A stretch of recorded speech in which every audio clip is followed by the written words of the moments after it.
All right, my favorite group. I just wanted to talk about something this morning. It's not anything crazy or anything long. I just wanted to share my own experiences with you. So I think all of us, not all of us, but quite a few of us have been feeling that emotional eating trigger.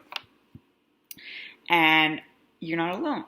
I also have been this weekend. So I just wanted to share what's been going on in my world so that you guys know that you're not on your own and that it is something that we continue to work on throughout WildFit, throughout living WildFit, throughout life, to be honest, because sometimes you have those things thrown at you that you did not expect. And that's when the mental processing in your brain kind of goes along those same tracks,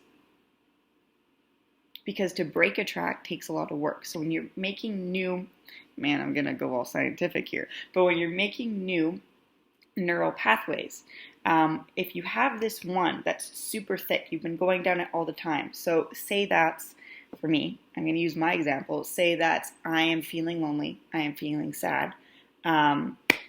Big neural pathway goes to ice cream or cookies or sweets. That's the neural pathway. That is the one that my body's comfortable dealing with. My new one that I've been working on is just a little bit smaller, like one hand thick. It's a little bit smaller of going for a walk, of journaling, maybe just taking a break.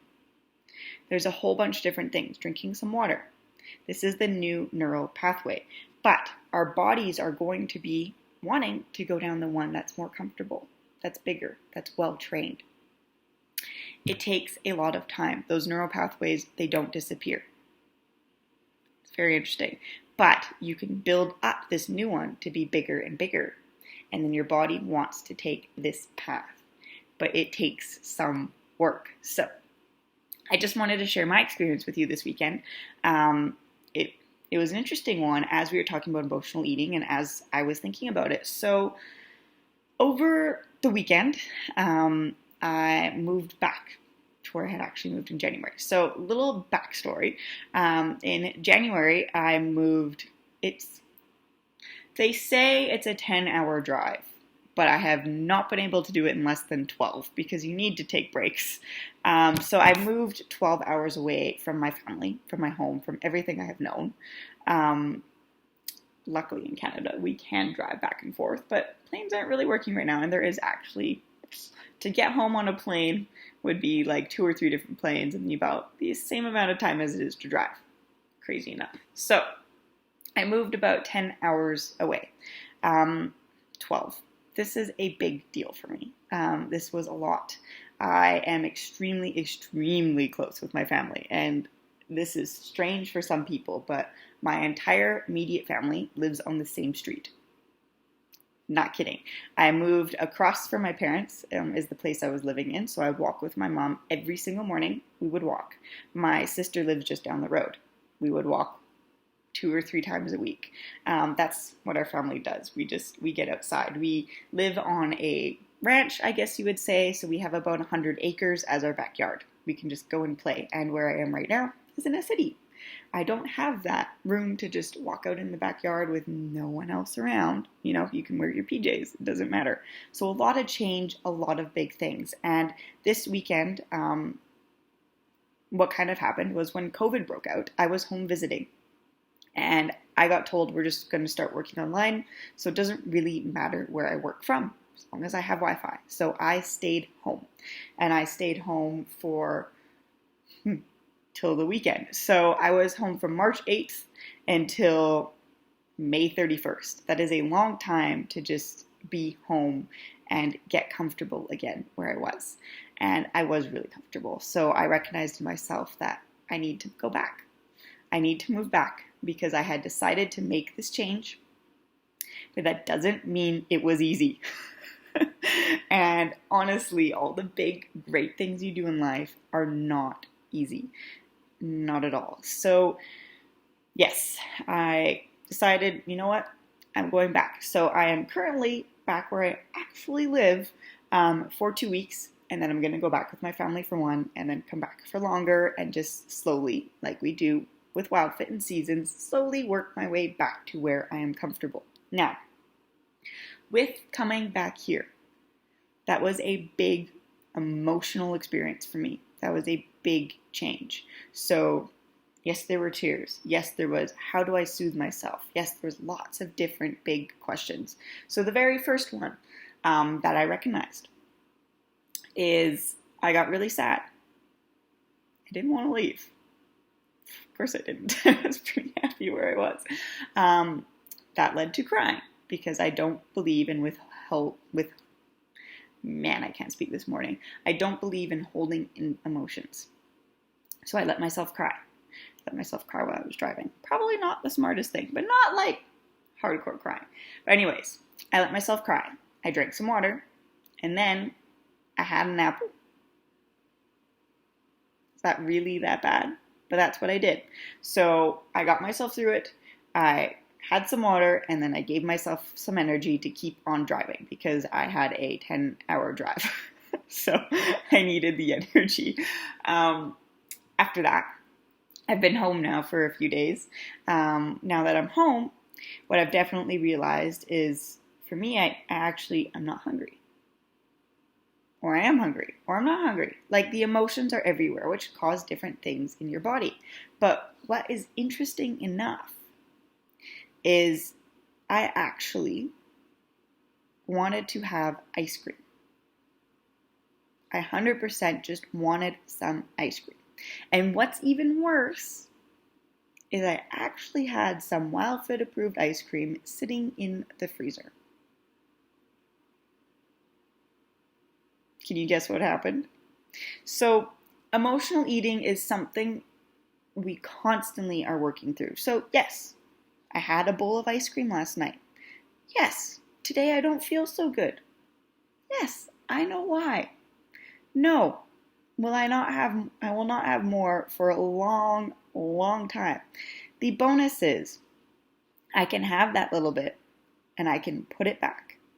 I know I'm soothing my emotions because I am missing my family. I'm missing my partner. I'm missing being around everyone I love 24/7. Who wouldn't? So emotional eating is something that we work through. It is something that you want to do consciously. So yes, maybe it's good to have that little bit. See how you feel. Understand it. Do the food timeline with it. That's exactly what I did to myself yesterday. Because I'm like, you know what? If I'm actually craving this and if I actually want to have it, I am going to do it because we don't believe in willpower at WildFit.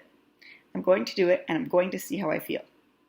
And let me tell you, when you get those reminders that you feel awful, there's other ways to put it that are not as appropriate. When you don't feel good at all, you don't want it.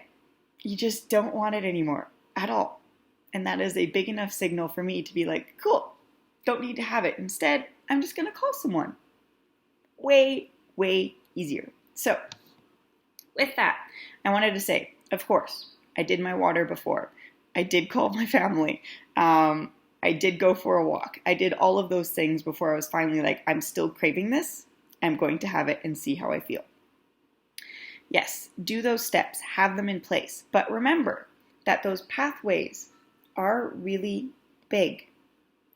So you have that pathway that's like, okay, this is comfortable. This is where I want to go down. And we're working on building this one up so it is more comfortable.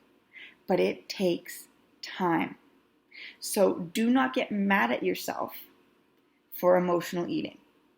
That's even worse. Now you're just adding another emotion onto it. You're adding guilt. You're adding shame. You're adding regret. Why would you add that? It's not needed. So if you're going to emotionally eat, do it. See how you feel. What is that food timeline? What does it feel like? What could I have done differently? What pathway do I want to build?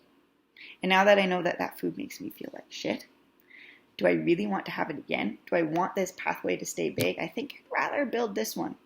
Have that dialogue, have that conversation with yourself, write it out, and figure out how you can best support yourself through different emotional times. Because there are going to be things that pop up. And you're going to be like, I don't know how to deal with this. So I'm going to soothe my emotions with a bucket of ice cream. I'm going to soothe my emotions with chicken wings. I need a burger. I really need a burger. My biggest tip for you because emotional eating is one of my biggest struggles. So I love talking about this. For me, it's grief. Grief is the biggest emotional eating trigger for me that I struggle with. I've had a lot of grief in my life and a lot of experience with it. I've actually had experience with it in living WildFit. So I've had an immediate family member pass away. I myself gave myself the permission, again, right there, to have ice cream. To have that feeling in my body of, okay, it's a little comfortable. Now, when I do this, and I give myself permission to emotionally eat and very rare food, I have a WildFit approved version. And this is what helps me. So whether that's cookies, I am missing my grandmother. Grandmother for me equals cookies. I will make WildFit approved cookies that I know are going to be less harmful to my body. Yes, they will still spike the sugar monster, but they're not going to hurt my body in the way that wheat would, in the way that having butter in there would. So that is my tip for you. If you know you're going to emotionally eat, you know what your emotional triggers are. As you're working through it, yes, it's building a crutch. But yes, it's also helping you because you're not going to be harming your body. So if your emotional eating thing is chicken strips, there is a WildFit approved way to make chicken strips that aren't going to hurt your body in the same way it would having just that box from the store. Now, that is just the way I deal with it and the way that I work through it. It's totally up to you. But I just wanted to share with you guys because you're not the only ones going through it.